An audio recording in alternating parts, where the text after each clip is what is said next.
Olá,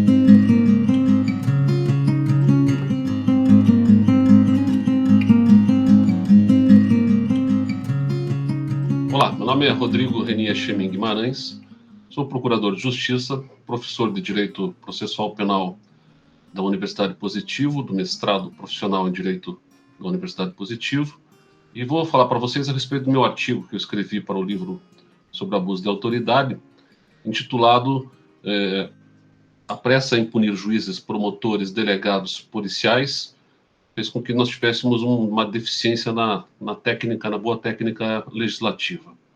Então, esse artigo tem a pretensão de fazer uma crítica à maneira assodada pela qual a lei foi aprovada e algumas imperfeições técnicas em alguns tipos penais. Então, eu faço uma digressão histórica da origem da lei, destacando que a primeira discussão que nós tivemos de alteração legislativa da Lei 4898 de 65, que é a velha Lei de Abuso de Autoridade, pós-Constituição de 88, se deu no ano de 2007, por uma iniciativa do Demóstenes Torres, um projeto que às vezes só queria inserir 4 alíneas na legislação já vigente, ela não mudava a lei como um todo. Em 2008, ano seguinte, o ministro Gilmar Mendes toma a frente dessa discussão e começa a partir de uma série de manifestações públicas, né, discutir a necessidade de se reformular por completo a lei de abuso de autoridade. Ele havia sido noticiado como alguém que teria seu nome envolvido numa operação da Polícia Federal realizada em 2007, como sendo alguém que teria recebido dinheiro da construtora Gautama, só que depois se descobriu que não era ele, era um homônimo. Isso fez com que ele se sentisse muito incomodado com aquela situação, destacando que aquilo teria sido um abuso de autoridade, a divulgação daquela notícia, e tomou então a frente dessa ideia de reformular por completo a lei de abuso de autoridade para transformá-la numa lei mais rigorosa. Contou com a colaboração do então presidente Lula na época e com alguns deputados que promoveram, senadores também, que promoveram iniciativas legislativas ao longo desses anos, particularmente o Raul Jungmann e depois o Renan Calheiros, num segundo momento. O Raul Jungmann apresenta 2 projetos. O primeiro era muito similar em termos de estrutura à Lei 4898, e depois um segundo projeto que é muito parecido com o que foi aprovado no Congresso Nacional, que se transformou em lei. Esse segundo projeto é repaginado também pelo Renan Calheiros, e ele é desfigurado num primeiro momento na discussão das 10 medidas contra a corrupção, aquela proposta do Ministério Público Federal, que durante a madrugada foi descaracterizada, e eles aproveitaram para aprovar um projeto ali que punha em risco a possibilidade de nós termos um chamado crime de hermenêutica, a possibilidade de alguém ser criminalizado pela interpretação divergente que possa ter tido em relação a algum tribunal, que era muito perigoso. Todos os olhares, então, se voltaram para quem estava acompanhando o trâmite legislativo, né, para discutir a necessidade de se estabelecer um freio ou uma trava à possibilidade de se ter um crime de hermenêutica, e se esqueceu de olhar o todo da lei. E o que acontece quando a gente repara a lei que acabou sendo aprovada, depois também em 2019, nós tivemos um lapso de tempo em que ela ficou sem ser discutida, que foi o ano de 2018, que era um ano eleitoral. Em 2019, quando ela vem então a ser a toque de caixa numa única tarde, avançando para a noite, ser aprovada por uma votação não nominal, às pressas, né, e sem muita reflexão, sem muita discussão, o que se percebeu é que a lei que saiu do forno foi uma lei que se voltou apenas para estabelecer condutas, tipos penais, que se destinam basicamente a punir juízes, promotores, delegados, policiais civis e policiais militares. A lei até anuncia no seu artigo 1º que ela tem como destinatário todo e qualquer integrante dos 3 poderes, tal. Mas quando a gente vai ler os artigos de lei que definem os crimes, a partir do artigo 9º, não enxerga nenhum crime ali definido como sendo um crime de responsabilidade própria de parlamentares ou de agentes do Poder Executivo que não sejam as polícias. E, eventualmente, um parlamentar poderia até responder criminalmente caso estivesse à frente de uma CPI, de uma Comissão Parlamentar de Inquérito, mas não é um artigo definido especificamente para punir parlamentares. Diferente do que, inclusive, previa a Lei 4.898, de 65, que foi revogada, porque essa lei trazia algumas condutas que protegiam direitos e garantias do cidadão, por exemplo, quanto ao exercício do voto. Até o advento da nova lei de abuso de autoridade, era crime uma autoridade pública que cerceasse um cidadão no momento da eleição, impedindo ele de votar. Isso era caracterizado como crime de abuso de autoridade. Deixou de ser. Então, esqueceu-se de entender que havia também que se olhar para outras condutas, né, de outros agentes públicos, que não apenas aqueles que lidassem diretamente com os procedimentos de natureza criminal. Então, nós temos uma lei nova que foca o seu olhar em condutas de juízes, promotores, delegados, policiais civis e militares e esquece das condutas dos parlamentares, inclusive em comparação com a lei velha. Nós temos também na lei velha, ou tínhamos, né, na lei velha, a possibilidade de eu criminalizar a conduta daqueles que atentassem contra a liberdade de consciência das pessoas. Isso foi esquecido na lei nova. Então, a gente tem situações muito frequentes em alguns setores da área política, né? Onde você tem, às vezes, um funcionário público concursado, que não pode ser demitido, e que acaba tendo uma posição ideológica contrária do seu superior hierárquico, que momentaneamente está ali no exercício do poder, porque foi eleito. E, de repente, esse funcionário público faz uma postagem, vamos imaginar, numa rede social, externalizando a sua opção político-ideológica contrária ao do seu superior hierárquico, e o superior hierárquico chega para ele e diz: olha, meu amigo, ou você tira essa postagem lá da rede social, ou você vai ver o que vai acontecer com você. Eu vou te remover daqui onde você está para um local lá distante da tua preferência. Se você está aqui na capital, você vai ser removido lá para o interior, longe da tua família, longe dos seus amigos, por uma decisão administrativa. Eu vou te punir pelo fato de você ter feito uma postagem ideologicamente contrária àquilo que eu penso. Ou você apaga isso imediatamente, ou você vai ser removido. Esse tipo de comportamento, que é frequente, infelizmente, nas relações interpessoais do poder público, né, ele era crime, previsto na Lei 4.898/65, pois deixou de ser crime com a nova lei, porque a nova lei não olhou para as condutas que muitas vezes são praticadas pelos detentores do poder, particularmente no âmbito do poder legislativo e do poder executivo. Então a gente teve um esvaziamento de algumas figuras penais, em que pese a lei ter até trazido algumas novidades interessantes, tipificado alguns comportamentos que não eram previstos na lei velha e que melhoraram a legislação em algum sentido. Mas a pressa em punir juízes, promotores e delegados fez com que se esquecesse de um outro olhar necessário também, e nós ficamos com uma lacuna legislativa na questão do abuso de autoridade em relação aos outros poderes. Um outro problema que a lei também trouxe é que a lei velha previa como crime de abuso de autoridade o fato de uma autoridade pública cercear uma atividade profissional, qualquer que seja. Com a nova lei, somente se protege a atividade profissional dos advogados. Os advogados continuaram sendo protegidos com a nova lei, como já eram na lei velha, mas com a mudança legislativa, desproteger, por exemplo, a profissão dos jornalistas, a profissão dos médicos, né? Agora a gente está vivendo o problema da pandemia e do Covid-19, tivemos algumas situações de deputados invadindo hospitais, autoridades públicas, portanto, que em tese poderiam estar ali praticando, inclusive, um crime de abuso de autoridade com base na lei velha, cerceando uma atividade de um enfermeiro, por exemplo. O enfermeiro tinha a sua profissão protegida na lei velha no plano penal, pois deixou de ter com a lei nova. O mesmo se diga do médico, o mesmo se diga do farmacêutico, do engenheiro, enfim, do conselheiro tutelar, que é um profissional que sofre muita pressão política no interior, porque ele lida com criança e adolescente, mas ele muitas vezes está numa proximidade ali muito grande com o prefeito. Tem também um jogo político, e às vezes envolvendo o conselheiro tutelar.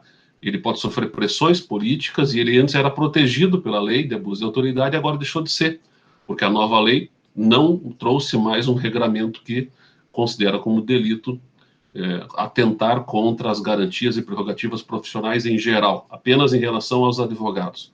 E também em relação aos advogados, a lei velha protegia em todos os sentidos e todas as garantias. A lei nova, ela restringiu, ela estabeleceu determinadas garantias dos advogados, esqueceu de uma série de outras, como, por exemplo, as garantias das advogadas mulheres com filhos, parturientes, grávidas, que o Estatuto da OAB prevê algumas regras de proteção e que na lei velha estavam protegidas também no plano penal em relação ao abuso de autoridade, na lei nova deixaram de estar.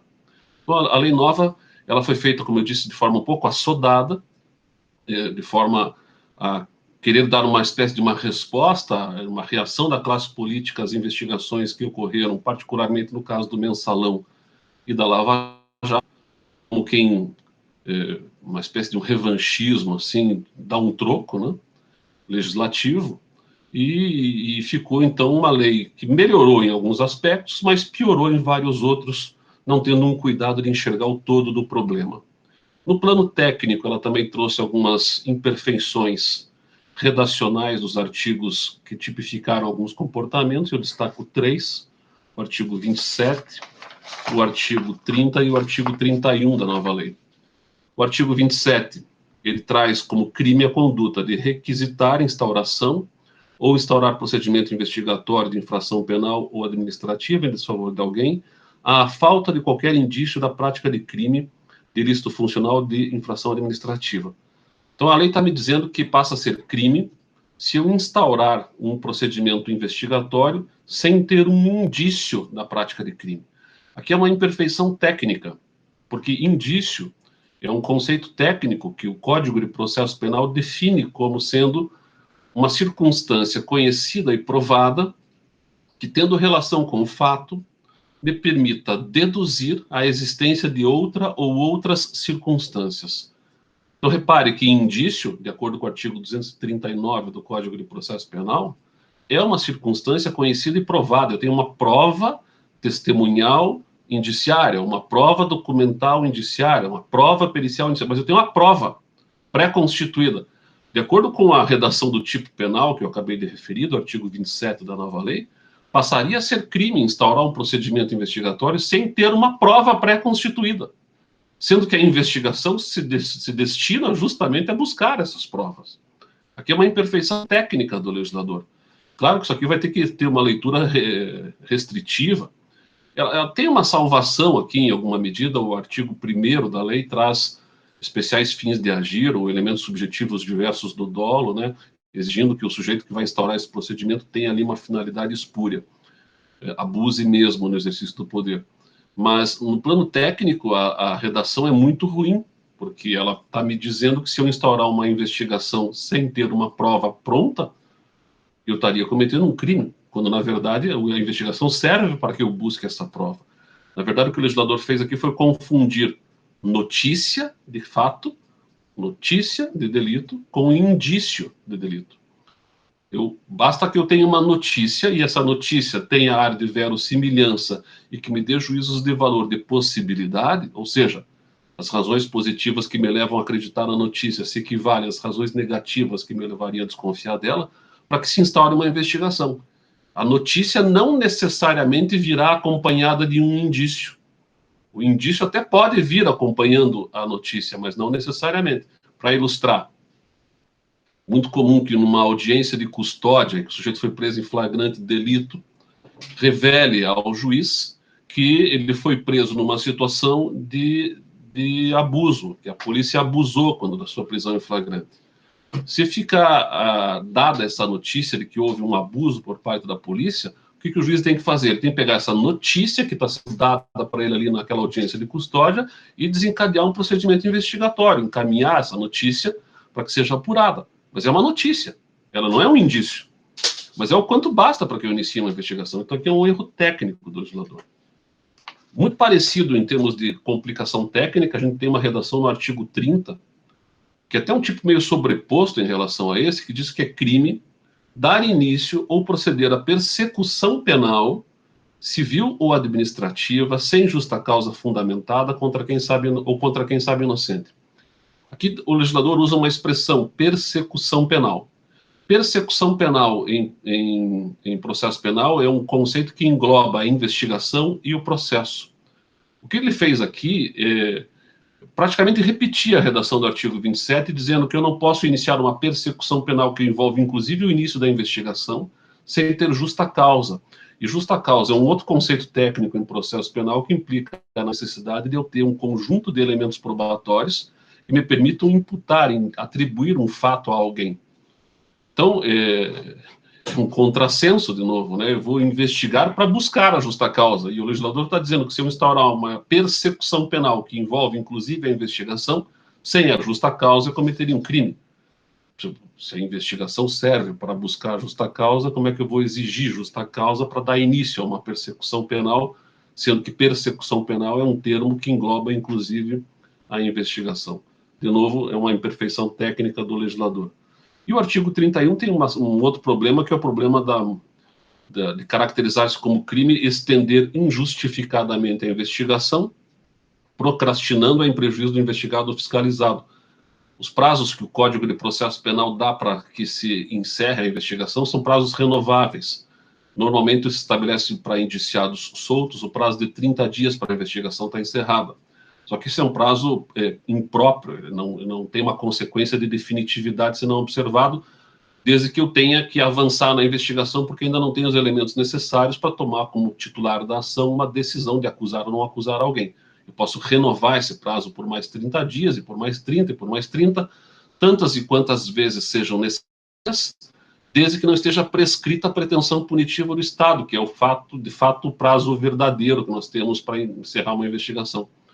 O que o legislador está dizendo é que eu vou ter que fazer uma justificativa fundamentada a cada renovação de prazo por 30 dias. Bom, legal, só que a gente tem um problema de falta de estrutura crônica das instâncias formais de controle da criminalidade que não está levando em conta aqui. As polícias, desde sempre, estão sucateadas. No estado do Paraná, por exemplo, nós temos mais da metade das delegacias de polícia sem delegado. Tem delegado cuidando de 13 delegacias de polícia, um delegado. Tomando conta, às vezes, de 4, 5 mil inquéritos policiais que, ao final de 30 dias, teria que ter em cada um deles uma justificativa detalhada por escrito por que eu estou pedindo a renovação por mais 30 dias. Se eu for exigir isso do delegado em todos os inquéritos que ele trabalha, ele não vai fazer outra coisa a não ser ficar justificando por que está pedindo a renovação por mais 30 dias. É humanamente impossível, a gente não tem estrutura. Então, de novo, vamos ter que fazer uma leitura restritiva desse tipo penal. Enfim, para encerrar, já que o tempo é curto aqui, é só para dar um recado, né?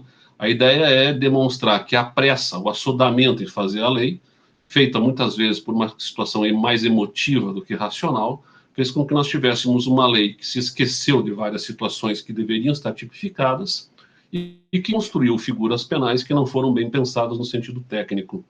A lei poderia ser muito melhor se tivesse sido amadurecida, se tivesse sido bem pensada. Ninguém é contra a necessidade de se tipificar condutas relacionadas a abuso de autoridade de juízes, promotores, delegados e policiais. Agora, era preciso fazer um olhar um pouco mais abrangente e mais cuidadoso no sentido técnico.